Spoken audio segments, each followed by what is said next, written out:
Hello നമസ്കാരം, ഞാൻ ബിന്ദു ആണ്. ബിന്ദു സ്പൈസസ് വേൾഡിലേക്ക് എല്ലാവർക്കും സ്വാഗതം. ഇന്നത്തെ എൻ്റെ റെസിപ്പി ചക്ക അടയാണ്. പഴുത്ത ചക്കയൊക്കെ ധാരാളം വീടുകളിൽ ഉണ്ടാകുന്ന സമയത്ത് നമ്മുടെയൊക്കെ അമ്മമാരും അമ്മൂമ്മമാരും ഒക്കെ സ്ഥിരമായി വൈകുന്നേരം ചായയ്ക്കും രാവിലെ ബ്രേക്ക്ഫാസ്റ്റിനും ഒക്കെ ഉണ്ടാക്കി കഴിച്ചിരുന്ന ഒരു പലഹാരമാണിത്. കേരളത്തിൻ്റെ ഒരു ട്രഡീഷണൽ പലഹാരം ചക്ക അട. ഈ മഴയത്ത് നല്ല ചൂട് കാപ്പിയുടെ കൂടെ ഇതുപോലൊരു ചക്കടയൊക്കെ ഉണ്ടാക്കി കഴിച്ചാൽ നല്ല രുചിയായിരിക്കില്ലേ? എങ്ങനെയാണ് എളുപ്പത്തിൽ നല്ല സോഫ്റ്റായിട്ടൊരു ചക്കട ഉണ്ടാക്കാമെന്ന് നമുക്ക് നോക്കിയാലോ. എൻ്റെ കയ്യിൽ കുറച്ച് ചക്കച്ചോളയുണ്ട്. ഇതിൻ്റെ ചകിണിയൊക്കെ മാറ്റി കുരുവൊക്കെ കളഞ്ഞ് എടുക്കണം. നമ്മുടെ ആവശ്യത്തിന് അനുസരിച്ചിട്ട് ചക്കച്ചോള എടുക്കാം കേട്ടോ. ഞാനിതിനു വേണ്ടി ഏകദേശം ഒരു 20 ചക്കച്ചോള എടുക്കുന്നുണ്ട്. ചക്കച്ചുള ചകിണിയും കുരുവൊക്കെ കളഞ്ഞ് മിക്സിയുടെ ജാറിലേക്ക് ഇട്ട് കൊടുത്തിട്ടുണ്ട്. ഇനി ഇത് നന്നായിട്ടൊന്ന് അരച്ചെടുക്കണം. ഒരു തുള്ളി പോലും വെള്ളം ഒഴിച്ചു കൊടുക്കരുത്. ഒട്ടും വെള്ളം ഒഴിക്കാതെ ഇത് നല്ല ഫൈനായിട്ട് അരച്ചെടുക്കണം. ചക്ക നല്ല ഫൈനായിട്ട് അരച്ചെടുത്ത് കഴിഞ്ഞപ്പോൾ ഇത് 1.5 കപ്പ് ചക്കയുണ്ട് കേട്ടോ. ഞാൻ അളന്ന് നോക്കി 1.5 കപ്പ് അരച്ച ചക്ക. അതിലേക്ക് ഞാൻ 1 കപ്പ് ശർക്കര പൊടി ചേർത്ത് കൊടുക്കുകയാണ്. ഇനി ഇത് നന്നായിട്ട് കൈകൊണ്ട് ഒന്ന് മിക്സ് ചെയ്തെടുക്കണം.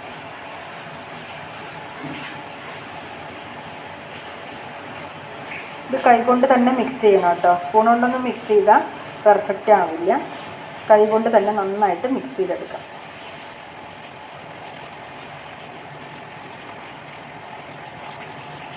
ഇതിലേക്ക് 1 കപ്പ് വറുത്ത അരിപ്പൊടി, അപ്പം ഇടിയപ്പം പത്തിരിയൊക്കെ ഉണ്ടാക്കാൻ നമ്മൾ സാധാരണ എടുക്കുന്ന നൈസ് അരിപ്പൊടി, അതൊരു കപ്പ് ഇട്ട് കൊടുക്കാം. 1/2 ടീസ്പൂൺ ഏലക്കാപ്പൊടി, 1/2 ടീസ്പൂൺ ചുക്കുപൊടി. ഇനി ഇതെല്ലാം കൂടി നന്നായിട്ട് കൈകൊണ്ട് മിക്സ് ചെയ്തെടുക്കാം. ഒട്ടും കട്ടയില്ലാതെ നന്നായിട്ട് മിക്സ് ചെയ്തെടുത്തിട്ട് വരാം കേട്ടോ. നന്നായി കുഴച്ചെടുത്തതിന് ശേഷം ഇതിലേക്ക് 1 കപ്പ് ചെറിയ നാളികേരം ചേർത്ത് കൊടുക്കാം. ടേസ്റ്റ് കൂട്ടാൻ വേണ്ടി കുറച്ച് നെയ്യും കൂടി ചേർക്കാം. 1.5 ടീസ്പൂൺ നെയ്യ് ചേർത്ത് കൊടുത്തിട്ടുണ്ട് കേട്ടോ ഞാൻ. ഇനി ഇതെല്ലാം ചേർത്ത് നന്നായിട്ട് ഒന്നും കൂടി മിക്സ് ചെയ്തെടുക്കാം. നാളികേരം നെയ്യും ഒക്കെ ടേസ്റ്റ് കൂട്ടാൻ വേണ്ടി ചേർക്കുന്ന സാധനങ്ങളാണ്. അതുകൊണ്ട് തന്നെ അതിന് പ്രത്യേകിച്ചൊരു ക്വാണ്ടിറ്റി ഒന്നുമില്ല, നമ്മുടെ ഇഷ്ടത്തിനനുസരിച്ച് ചേർക്കാം.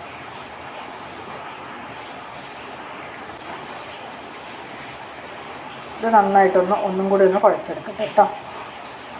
ഇനി വേണ്ടത് കുറച്ച് ഇലയാണ്. ഞാനിവിടെ ഇലയൊക്കെ റെഡിയാക്കി വെച്ചിട്ടുണ്ട്. ഇത് സ്റ്റൗവിൽ വെച്ചിട്ട് ഒന്ന് വാട്ടിയെടുക്കാം. വാട്ടിയെടുത്ത ഒരില എടുത്തു.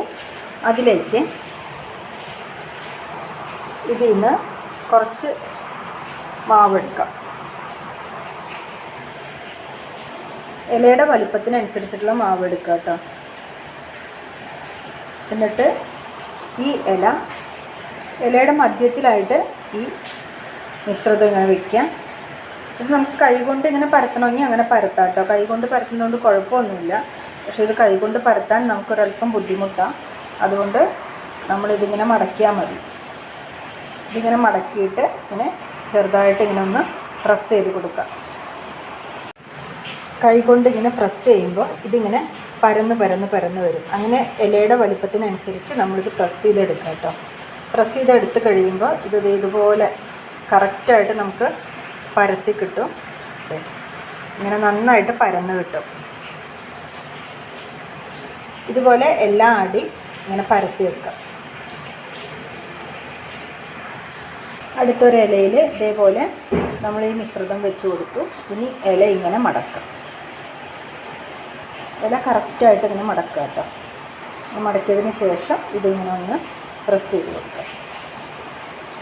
ചെറുതായിട്ട് ഇങ്ങനെ പ്രസ് ചെയ്ത് കൊടുത്താൽ മതി. പതുക്കെ ഇങ്ങനെ പ്രസ് ചെയ്ത് കൊടുക്കുക. ഇതിങ്ങനെ പ്രസ് ചെയ്തെടുത്തു. ഇതും ഇതുപോലെ തന്നെയാണ്.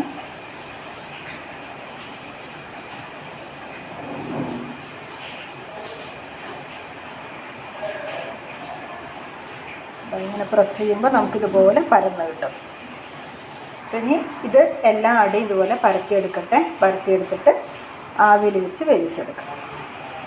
ഞാനിത് ഇഡ്ഡലി കുക്കറിൽ വെച്ചിട്ടാണ് വേവിച്ചെടുക്കുന്നത് കേട്ടോ. അടയെല്ലാം ഇഡ്ഡലി കുക്കറിലേക്ക് വെച്ചു. ഇനി മീഡിയത്തിനും ഫുള്ളിനും ഇടയിൽ ഫ്ലെയിം വെച്ചിട്ട് 20 മിനിറ്റ് ഇതൊന്ന് വേവിച്ചെടുക്കണം. അടയൊക്കെ നന്നായി വെന്തു. ഇനി ഇത് ഒരു പ്ലേറ്റിലേക്ക് മാറ്റാം. അടയെല്ലാം ഞാനൊരു പ്ലേറ്റിലേക്ക് മാറ്റി. നല്ല സോഫ്റ്റ് അടയാണ് കേട്ടോ.